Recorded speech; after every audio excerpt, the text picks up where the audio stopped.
It's Radio Free 501c, the podcast of Rogue Tulips Consulting. I'm your host, Cecilia Sapp, and we're so excited to be back for Season 6 and continue bringing you outstanding ideas and thought leaders and different ways of thinking. So don't forget to subscribe because you're not going to want to miss any of it. This week I'm joined by first-time guest Amber Worthen. She has the IOM and she's the CEO and founder of Email Maven. She's here to share her insights on email marketing strategy and best practices for associations. Welcome to episode 236. Hey everybody, it's Monday, April 15th, and that means it's time for another episode of Radio Free 501c, brought to you by Rogue Tulips Consulting. I'm your host, Cecilia Supp. I'm the principal and founder of Rogue Tulips, and welcome to this week's episode. If you're in the United States, it's also tax filing day. If you haven't done it already, you have until midnight. Just make sure it's postmarked April 15th and you're in good shape. This week, we are talking about something that is near and dear to all of our hearts, email marketing and strategy, specifically for associations, but there's a lot of lessons in this topic for nonprofits of all kinds. Well, I am really excited to have Amber Worthen as the guest this week. She is the CEO of Email Maven, and she's just gone through a really fantastic rebrand as well. Amber is an expert in the area of email marketing and strategy, and we're going to have her introduce herself in a moment. But I would like to say good morning, good afternoon, or good evening to our entire global audience, wherever you may be. Thanks for being here with us, and don't forget to subscribe so you don't miss any future episodes. So Amber, you're a first-time guest. So excited you're here. Kind of like on the radio, longtime listener, first-time caller, your first-time guest. So welcome. Would you like to say hello and tell us a little about yourself? Yes, thank you for having me. Longtime listener, so happy to be on. I am the CEO of Email Maven, formerly ASW Communications. We just went through a rebrand, which is really exciting. And I worked for a large association for 7 years and then found a niche in the market that I felt needed to be filled, which is having true experts in email that have association backgrounds. So myself and my whole team, we all come from associations. So we help associations get their email platform work done. So anything around email platforms, we do it. And on the side, I just love talking about all things email. I love meeting with my people and just strategizing and nerding out about everything about email because it is my passion. Oh my gosh, and it's such a big part of our life in all areas, not just at associations, but, I get a lot of emails, like a lot of people. It's funny, I use an email management system just for myself called Maelstrom. Mm-hmm. And some days it'll say, you sent 5 emails and you received 152. And I'm like, what? Oh my gosh, what's going on? So there's a lot out there to talk about. Email has replaced regular mail in a lot of ways, especially for associations. So what are some observations you have, broad overview about how to use email to the best advantage? I like to say that email is still king in the marketing realm. So it is kind of the foundation. If you look at the full communication cycle with social media, paid ads, your website, your, all the things, your print, everything you're doing, email is still king. It's still producing the best results. And I think my favorite thing about email, unlike the other mediums, is it's very trackable. It's very tangible. You can see exactly what your members are clicking, what they're liking, what they're not liking, and you can garner insights off of that and then make big decisions of new content or whatever else is coming up to promote to people specifically based on what they're liking. So I love that email can become very personal if we're doing it right. And I always hope and help associations also make email marketing work for them. A lot of times what we see in the nonprofit space is that email is attached just to someone's job. Very few organizations have a dedicated email person. They're normally the website person, the marketing person, the communications person, the IT person. There's something really, and then they got tacked on email. So supporting that person and giving them all the love that they can get and that they can just do their jobs well is really what we care a lot about. And to do that, we need to make our email platforms work for us because we are strapped on time, but we still need to make great content. That's right. And I think those are all really good points about email and how it can be more personal, especially in today's era with all the tools we have available. Mm-hmm. So what are some of the things when you're talking to clients or just, nerding out about email, which I love that because I nerd out about certain things too. When you're looking at that, what are some things that you see that we all make mistakes about? Do we have poor subject lines? Do we not personalize it enough? Mm-hmm. What are some of the things you see that we all do? Our emails are too long and Mm-hmm. too wordy. That's one of the big ones. So we're constantly having the conversation about, well, this is how we've always done it this way. And those are important things to know for cultures within associations. That is important to know. However, I do think something we could all be a little better about is like, look at your personal inbox, like look away from the association space and look at all the emails you're getting. We're all very conditioned to get emails that are full of images that have little text that make us click through to something else. And we get followed up with a lot. If we leave something in a cart or surfed around a website and didn't register for something, we get follow-ups via email. So I think just shortening our emails makes a huge difference, is a big one. 2, subject lines, pre-headers, and friendly froms all need to play well together. They need to tell a story. You have this little box in an email preview that you got to convince people to open.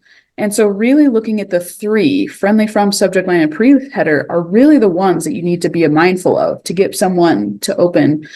And so a lot of A/B testing around those 3 things to see what's working for your audience and what isn't. How interesting. Now, could you talk a little bit more about the friendly from? I've never heard that put that way. Yeah, so all of your emails come from someone, right? So in mass email platforms like HireLogic or HubSpot or Constant Contact, anything you're using, there's a spot that asks you like, who is this email coming from? And you have the ability, first, you're going to put in the actual email address, right? So amber@emailmaven.co.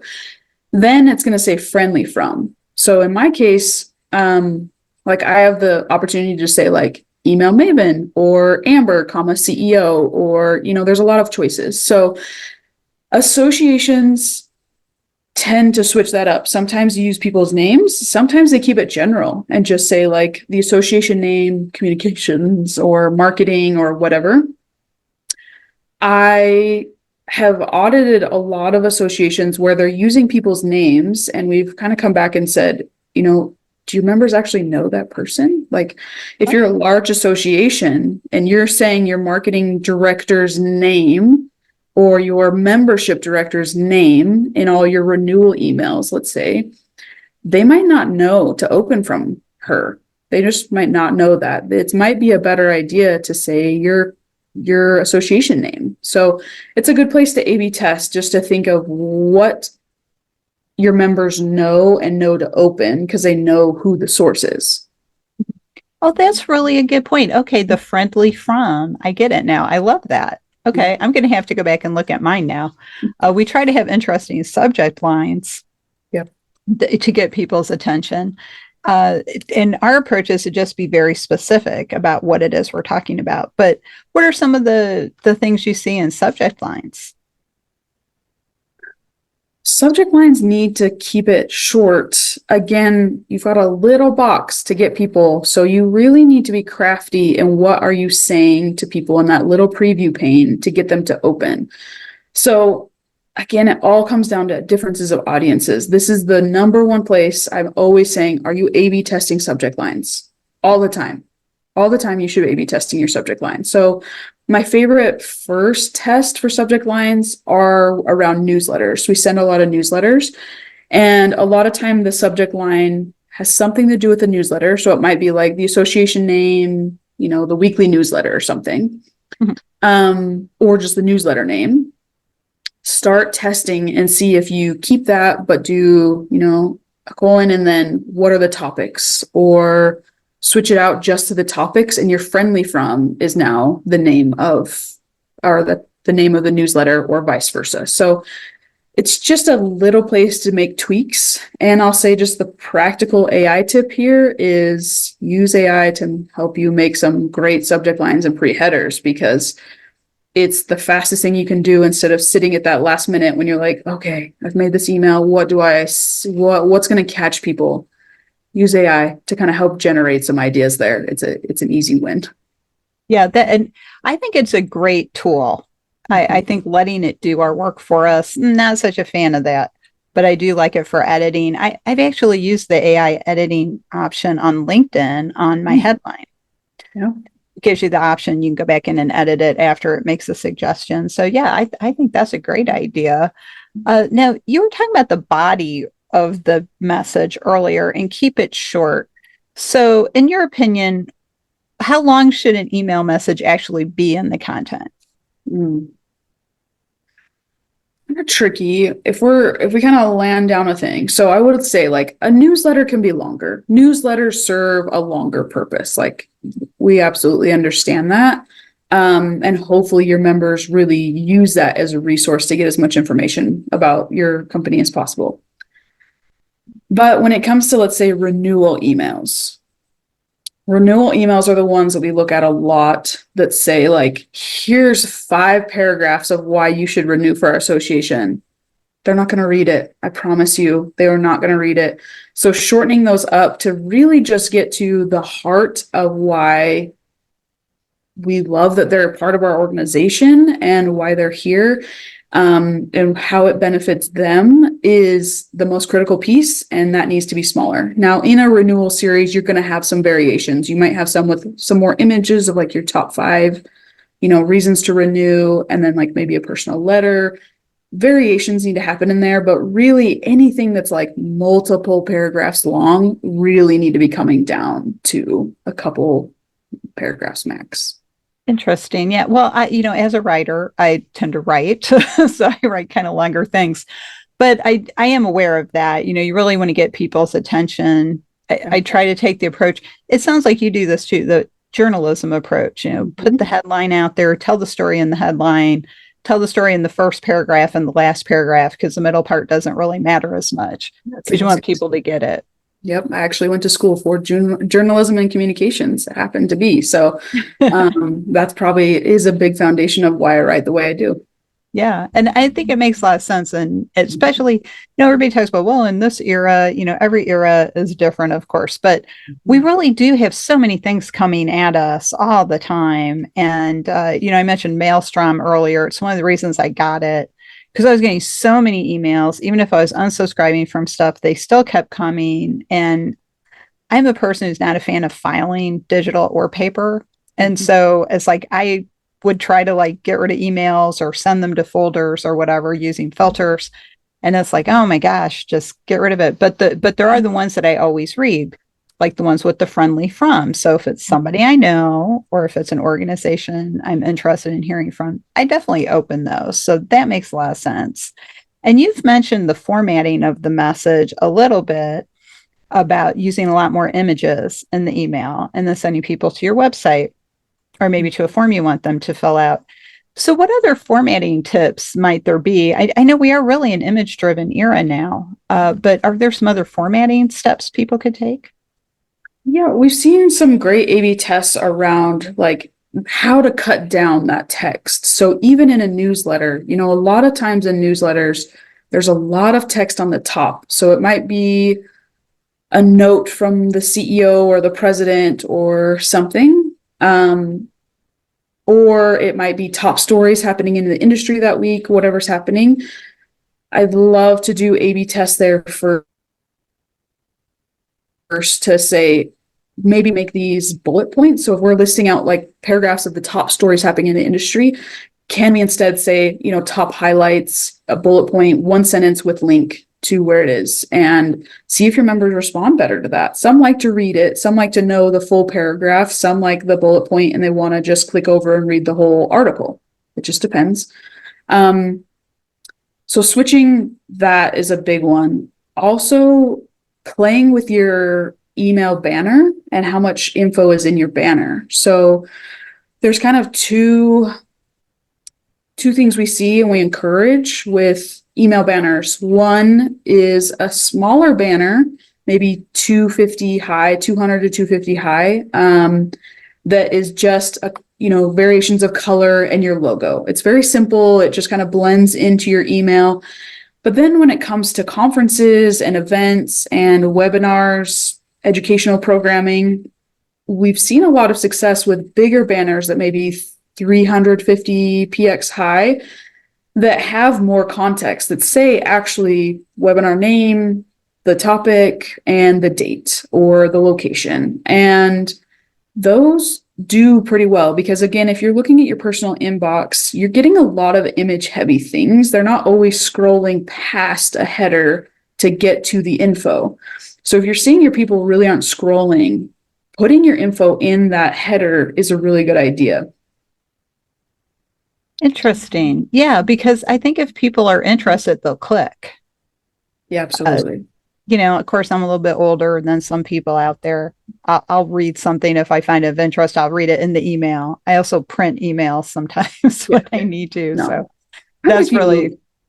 Yeah, I'm with you. I like a little bit more text, but it's interesting watching what other places are doing. So I get an email every morning from the New York Times, the Washington Post, Politico, and the summary of what's happened over the last 24 hours, right? And the New York Times recently, it's been a few months now, but they recently switched to having bigger paragraphs in the beginning to now all of them are simple bullet points that just going to get you through to the bigger article. And again, everything's a test. Everything should be driven by data, right? We can provide a lot of ideas, but you need to know and love your audience. That's what I just always say is we just need to know them and love them and give them what they want. And in order to do that, we have to A/B test just different ideas and see, do they like more content? Do they not? Do they like more images? Do they not? And also being mindful of like your staff workload. Right? It would stress a lot of email people out to hear if everyone says, well, Amber said, you need to start putting more images in. Okay, that's a lot of work, but being mindful of maybe how you can stack those together. So our clients that are using bigger email headers that have text in it about the event, guess what? That's their first social media graphic too. It's just how can we utilize similar assets and repeat them places so we're not recreating the wheel in email. That's a really good point about repurposing content. I think email is a great place to start doing that. You either repurpose it from somewhere else or take what you have in your email and repurpose it. Like you said, images and social media, or maybe that's a headline for social media. Mm-hmm. One of the things I used to be a volunteer leader director, so I was working with chapter presidents, committee chairs, and members. And I would sometimes have to send them really text-heavy emails just to make sure they had all the information. Because again, like you said, know and love your audience. Some of them just want to skim, some want a lot of detail. So a habit I got into, and I still do this to a certain extent today, is I will bold the one sentence in every paragraph you absolutely should read. So if you just read all the bold things, you get the gist. So you get the skimmers and the detail people, and everybody kind of gets a little bit of what they want. I do try not to send too long of an email anymore, but I'm a text person. I like text. So like I will send really long text to people, and they're probably like, what is this? But I send really long text. But yeah, we need to get information to people. And all I'd say is if you are doing a long email, hyperlink it a bunch. Like make it easy for them to get to the resource, because if they have to go all the way down to get to a button, you're going to lose them. Just hyperlink it. As long as you're doing that and people are getting to what they need to get to, it's going to work out. Yeah. Oh, that's great. Yeah, that's a very good tip. Because as you were talking earlier, I was thinking, you could just have like a bullet point headline with a link, a bullet point with a link, and I think we all get a lot of those. So you can get a little taste of the article and then move on. I know we do that in our email. We do an e-newsletter. Mm-hmm. So you get a taste of the weekly message. And if you want to read more, you can click through, just get a little bite. And then all the rest is just news that you can read and click through to. It's probably a little long, but it's a newsletter. It's not just an email. So that's interesting. So you had mentioned before, Amber, when we were getting ready for this episode, that you had some changes that associations could make right now to make their emails better. So what are some of those changes they could do just right now as they're looking ahead to other email changes or edits? Yeah. So I've obviously touched on my main passion, which is A/B testing. Mm-hmm. We know our members on a lot of different levels, but data should be driving so many of your decisions that email should be one of those data points. Your email person should be armed and ready when someone comes to them and says, well, we have to email everyone because we just aren't getting the registrants for this. And this is what to do. They need to be armed to say, our click rates are actually really low on the last 5 emails. We've tried these tests. We've done these things. I think maybe it's something we need to talk about for the event. Maybe it's not an email problem. Maybe it's an event problem. Also, if they're sitting in a meeting, they should be ready to, say, yeah, this is how everything's performed in the past. Or our members really like emails at 6 a.m. Who knew? But they do. Or our young professionals really like emails Sunday morning at 9 a.m. Like, I'm going to section out those emails to make sure that they get it and they get it when they want it. They need to be armed with data to have those really good quality conversations and make good decisions. So A/B testing is my number one. You'll always hear me talking about it. Number 2 is it is time, if you haven't in the last 6 months, to review your renewal and welcome email campaigns. So how you welcome a member to your association is the most important thing you're doing. However, we oftentimes see that associations don't even have a welcome email campaign, meaning when I say campaign, a series of 4 to 5 emails that are launching this person into the association. They either don't have one or it's been years since they've looked at it. And the world has changed a lot in the last few years. And even if you've looked at it in the last couple of years, take a look again. It's really the most critical thing we do. And I just wish people took more time to look at it. And then 3rd are your renewal campaigns. Same thing. If we want people to renew, that is our objective, right? We want people to renew to our associations. Yet, very few times do I see associations that have a regular review of their renewal series, their whole email series, and also test things that might get people to renew better, faster. Instead of your listicle of instead of a listicle of all the ways your association is awesome, let's try talking to them like they're humans and letting them know that we appreciate that they're here and how they contribute to our community. There's a lot of strategies in those 2 campaigns, but if people just take the time to review them, it's going to make a big difference. Well, another thing you had mentioned as we were talking was email strategy. And you've already started talking about that a little bit, but could you expand on that a little bit more, some of your views on the strategy of email? Yeah. I think associations overall do pretty well looking at strategies as a whole. So again, email is one piece in a full marketing communication strategy. So you should be looking at every aspect when you're talking about email strategy. One of the challenges that every association faces, though, is they rely so heavily on email that when something isn't working out well, their first inclination, it seems like, is to go to the email person and say, send more emails. Send them to everyone. It's not going to help. It's going to make it worse in the long run. We have a lot of case studies that show where associations have done that, and it's really burnt out their email list. And members just don't read their emails anymore. So first is making sure you have a clear strategy around email with all your other pieces in the marketing realm. What is email's real job? When's the last time we were like sat down and said, what is email's job in our full strategy? And then have a plan B. So yes, your webinar might not get as many registrants. That's fine. Throw in one more email. That's absolutely okay. But maybe that one email is actually chasing the people that are interested. So a big strategy we're always talking about is funneling. We need to nurture people to a buy, to a renewal, to a conference buy, to whatever it is. That means you can't just spray and pray to all of your members all the time. You need to, again, love your audience. If they haven't clicked 3 emails, they're not going to click number 4 and 5. I promise you that. But if they have clicked in the last 3 emails, but they haven't registered for your annual meeting, they're interested. You should definitely send them email number 4 and 5. Just know your audience, love them, and follow up with what they're telling you via data they want.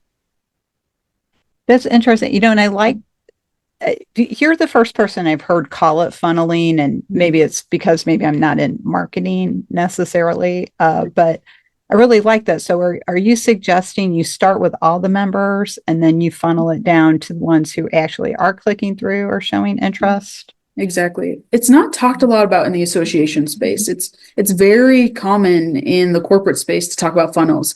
And within associations, your sales teams, biz dev teams, they are funneling. They talk about their drip campaigns all the time, because to get people to buy something, that's what you're doing. But on a day-to-day email perspective, you're doing the same thing. We're all trying to get members to do something. We absolutely need to have content that's just like we're giving them free content that's amazing, that gives them value for their membership. But then aside from that, we are really working to get them to buy something, right? So yes, let's talk about general annual meeting campaign. So you would start out with everyone. When your registration opens, you want to email everyone you know. Your registration's open. It's going to be amazing. Email number 2, probably the same, depending on the size of your audience. Number 2 would probably be to everyone as well. Then you're going to start tapering down, funnel that thing. So the next one, this is just a culture thing, but I find that number 3, associations feel the most comfortable. We just then go after people who opened the last 2. Now, opens are a little inflated. They are inflated. They're a little flimsy because of an Apple update a few years ago and bots that might be opening emails. You just happen to accidentally open your email but not read it. They're a little flimsy, but that's okay when it comes to a funnel. Funnel down to your opens. Then your next email, number 4, is just to people who've clicked. Just they have clicked the last 3 emails. And then when you're heading into your early bird deadline, when it is early bird deadline time, that's okay to email everyone one more time. Email everyone, big deadline, please get it. Then again, funnel again off of that. Who opened it, who clicked it, nurture them down to the sale. And really, your final emails for an annual meeting should just be to people who are clicking, who have opened. Also, if you're able to, who's been surfing your website and haven't registered. That's all you should be emailing at the end. And please don't email people to register when they already have. Yes. Best practice number 1, opt out people who have already done what you're asking them to do. Yes, please do that. Please. I hate that. That happens to me. It happens to all of us. You register for something and then you get an email as if you've never registered. And then you question if you did it right and you're all worried. Am I registered? I thought I registered. And yeah, it's really, yeah. So let's not do that. To the whole audience out there, wherever you may be, please don't send the same email to everybody. It just doesn't work. Different emails, different people. It's very important. I had a very specific experience with ASAE a couple of years ago. I got my renewal email first one, first notice, please renew. Here's all the benefits. And they said one of the benefits was access to consultants. And I wrote them back and I said, I am a consultant. That's not a benefit for me. And I pointed out the smallest of associations will email based on member segment. I don't expect you to write 46,000 individual emails, but you could at least write a different email for each group. And the staff person at the time wrote me back and said, it's a good point. We should do better. The second email was very specific to consultants. And that's when I renewed my membership. Yep, absolutely. And that's where your welcome and renewal campaigns, they need to be specific to your member type, always. That's the first thing we look at when people say the common problem that everyone's having right now, our younger generation is not renewing. Well, you're not giving them specific content to them. They're used to a world of everyone giving them exactly what they want based on what they're clicking, what they're liking, what they're reading. In the algorithms of the world. If your association isn't at least attempting to do that, it's going to be a hard sell. And I think, and I know that's really how younger people, younger generations really experience the world now. But I think we all like a little specificity, a little unique attention, no matter how old we are. So I think that's really a good point to remind people of. I mean, many years ago, it's probably 25 years ago now, we were all talking about people creating their own member experience so that they could have a very unique experience, and that would bring them in and keep them in and provide them that unique value that they're looking for. Because we all forget value is subjective, not objective. So everyone's value is different, because we measure it differently for ourselves, as opposed to return on investment or ROI, which is objective. That's a formula that you can measure. So I invested $500, I got $1,500 back. So my ROI is $1,000. Great. But that's not value, and it's a very different thing. And so that value, especially in today's world, is that unique experience, the individualized access, the individualized communication. And I still get emails that don't even say, Dear Cecilia. It's like so easy to put that little field in there, or whatever, or even your whole name, or this is for Cecilia Sepp, or something like that. It's pretty easy to do that. And we've been able to do that for at least 25 years, 30 years. So I don't see why we're not continuing to do that. It's pretty easy. But I know, to your point, do you find that, like in a lot of things, people are doing it too fast, and that's why they're overlooking these things? Every association that we've ever worked with, all the staff we ever come across, they don't have time. That's the problem. Everyone is working so hard and so fast that they're not slowing down and really putting time around it and protecting that time. That's why I feel so passionately about those two campaigns, is because we need to remember that every human wants to be known and seen and understood. That's it. And associations are the ones that bring that. That's our competitive advantage. We're saying we're bringing together your people. They get you. They see you. They understand you. We're the conduit of that. And we get you. We see you. We understand you. And if we're not actually conveying that, it's just a big loss. But it just comes down to time. That's really it. I know some associations that I've worked with very closely for many years, and they are the most loving, warm members. They're physical therapists, and those physical therapists love people. They loved the minute you walk into one of their conferences, they're hugging you. They're saying, hello, how are you? They're very close, very intimate, loving people. But if you step away from that and read their welcome emails to the association, it's very business cold. It's weird. But it's very common. That's one example. We see that all the time. We're not translating our voice, our culture, our feel into our emails, which is hard. I'm not saying that's an easy thing to do. It is a challenge, but it's worth the time to make it a priority.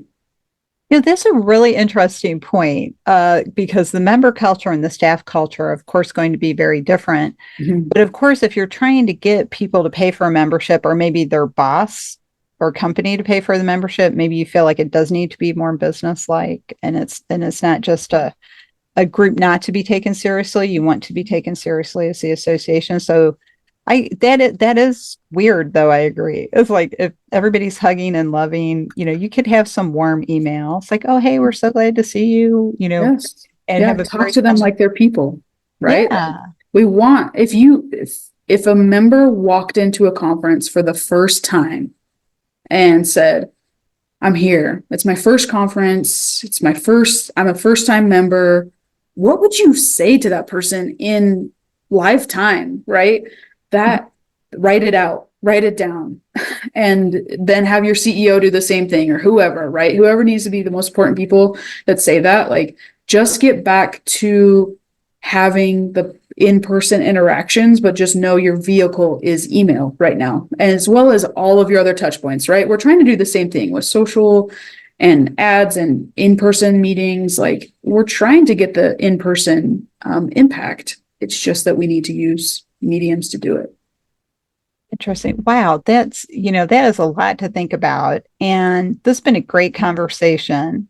And thank you for sharing all of your hard-won wisdom with the audience. And I also would like to ask you, what is the one thought you would like the audience to take away today? And then how can they get in touch with you if they'd like to follow up and learn more?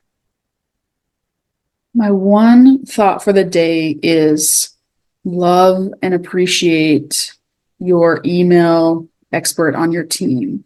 So they are busy, they have a lot going on, but hopefully the culture around them is giving them the space to do things like we talked about today, that they will have time to A/B test, that they will be respected when they bring back data and say, this is actually what I'm seeing. We're going to do this for email strategy instead. And make sure that they have protected time, as well as all of your other critical staff, to look at your most critical communications via email. So your big annual meetings, your welcomes, your renewals, your win backs.